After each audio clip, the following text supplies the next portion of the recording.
அணு உலை எனக்கு, அழிவு வந்தால் சாவு எனக்கு, பயன் எல்லோரும் பிரித்துக் கொள்கிறார்கள். இந்தியம். ஆனால் காவிரி நதிநீர் உரிமை, என் நிலம் வளம் எல்லோருக்கும், அவனுடைய நீர் வளம் அவனுக்கு மட்டுமே என்றால் எங்கே இருக்கிறது இந்தியம்? இந்த கேள்வியை என் அன்பு பிள்ளைகள் நினைவில் வச்சுக்கணும்.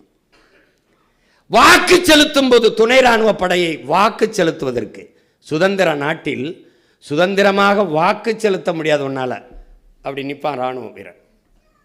கேளு, சுதந்திர இந்தியாவில் ஆட்சியை நிறுவுவதற்கு சுதந்திரமா துணை ராணுவ படை பாதுகாப்பிற்கு.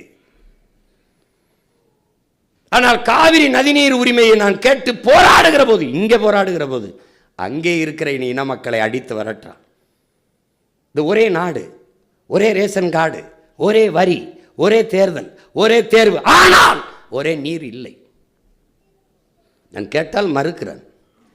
ஒரு சொட்டு தண்ணீர் தர முடியாது தமிழர்களுக்குங்கிறான்.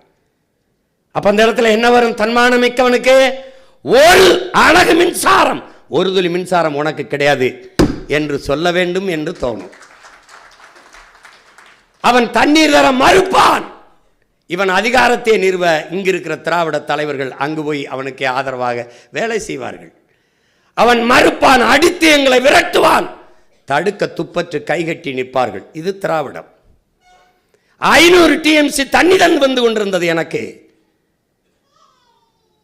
450 TMC. அதை மேலும் கேட்டு வழக்கு தொடர்ந்தார் ஐயா கருணாநிதி, இன்னும் அதிகமாக தர வேண்டும் என்று. அன்றைக்கு ஆட்சியில் இருந்தது அம்மையார் இந்திரா காந்தி. இந்தியம் கோரிக்கை வைத்தது திராவிடம். 386 பயன்படுத்தி ஆட்சியை கலைத்து விடுவாள் இந்திரா காந்தி என்ற அச்சத்திலே அவர் கூப்பிட்டு மிரட்டியவுடன் வழக்கை திரும்ப பெற்றார். உரிமை பறிபோனது. பறித்தது இந்தியம், பறி கொடுத்தது திராவிடம்.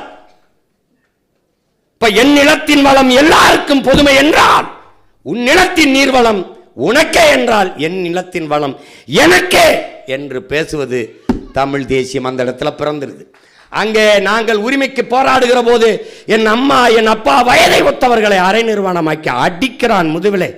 அவன் ஓங்கி அடித்த சத்தத்தில் அதிர்வதில் பிறக்குதடா தமிழ் தேசியம். இந்தியமும் திராவிடமும் இறந்து பிறக்குதடா. இவ்வளவுதான்.